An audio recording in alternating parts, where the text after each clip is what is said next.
Hello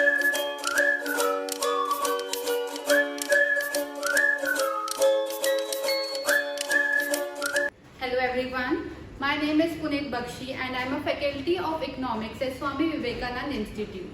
I am teaching here from the last 2 years and I will be teaching you demographic transaction theory today. This theory of demographic transaction was given by Frank W. Nordstein and Blacker. These two writers has given this theory, and the question related to this thing, only this thing is that they ask about that who has given this theory in the match the following question. Demographic transaction is a phenomena and the theory which refers to the historical shift from the high birth rate and high death rate in the societies with the minimal technology, education, especially for women, and economic development to low birth rates and low death rate in societies with advanced technology, education and economic development, as well as the stages between these two scenarios. Now, let me tell you what is written in this. The shift is from high birth rate and high death rates to low birth rate and low death rate.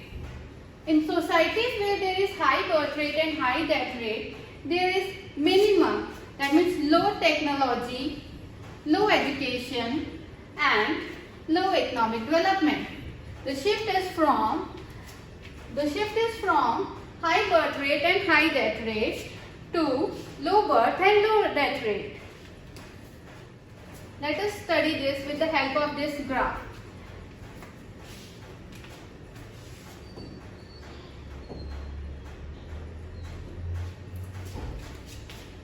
On this graph, the population is given on x-axis and birth and death rate is given on y-axis. This is crude birth rate and crude death rate. The formula for crude birth rate is CBR is equal to number of live birth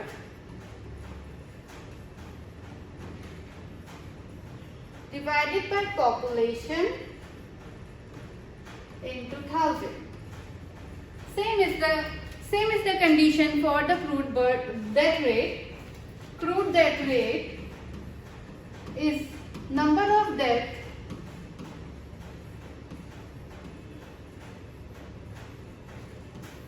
divided by population into 1000. From this also questions come in exam, like they ask you to calculate the crude birth rate or crude death rate.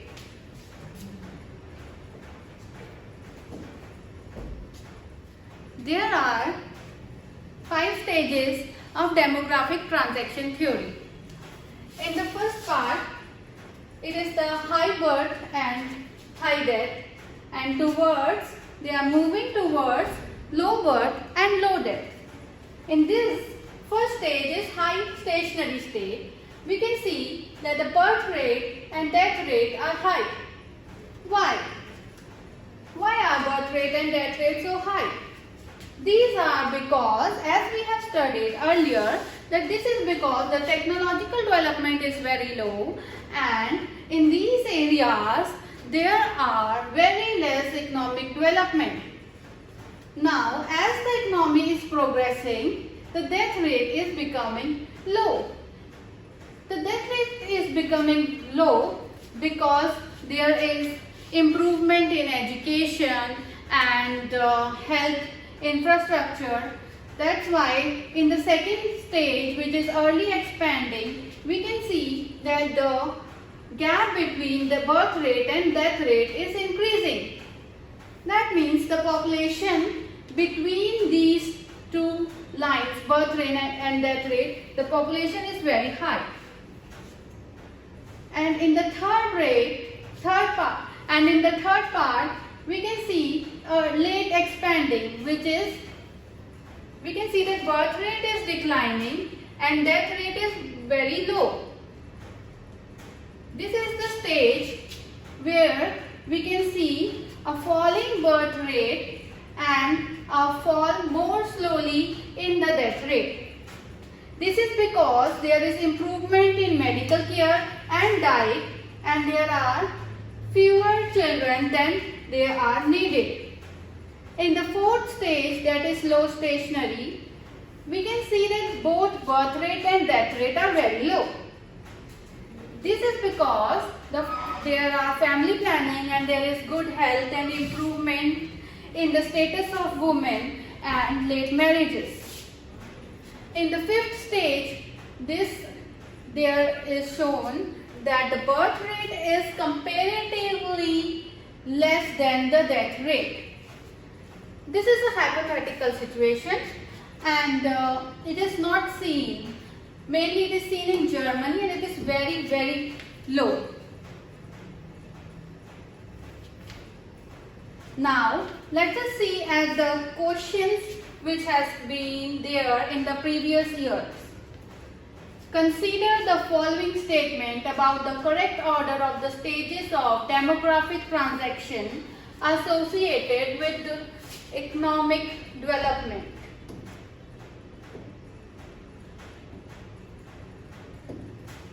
We have seen that the population theory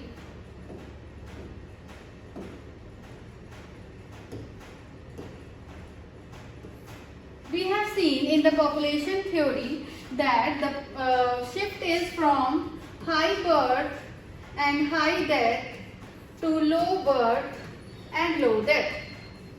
That means high birth rate with high death rate to low birth rate with low death rate.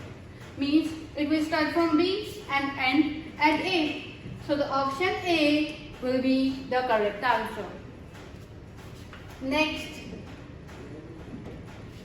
Next question. Match the list 1 and list 2.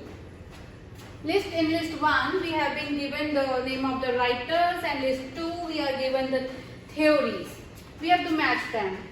If we know that Frank Netstein has given the theory of demographic transaction, this means with B we are at point 3.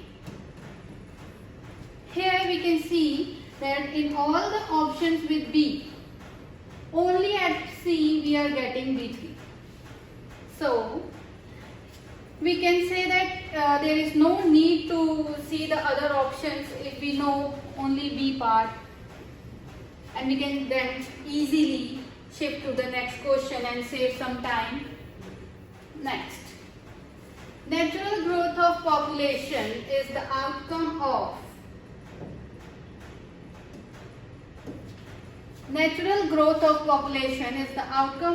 the following: crude birth rate, crude death rate, migration, marriages.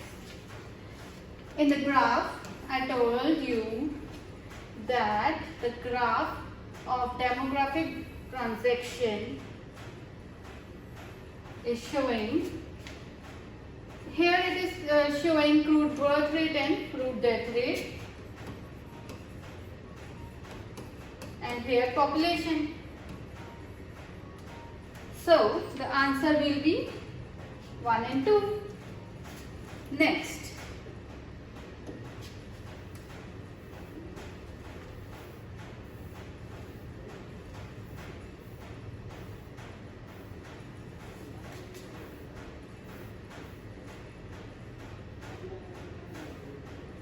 What is not true for the third stage of the theory of demographic transaction? What was there in the third stage?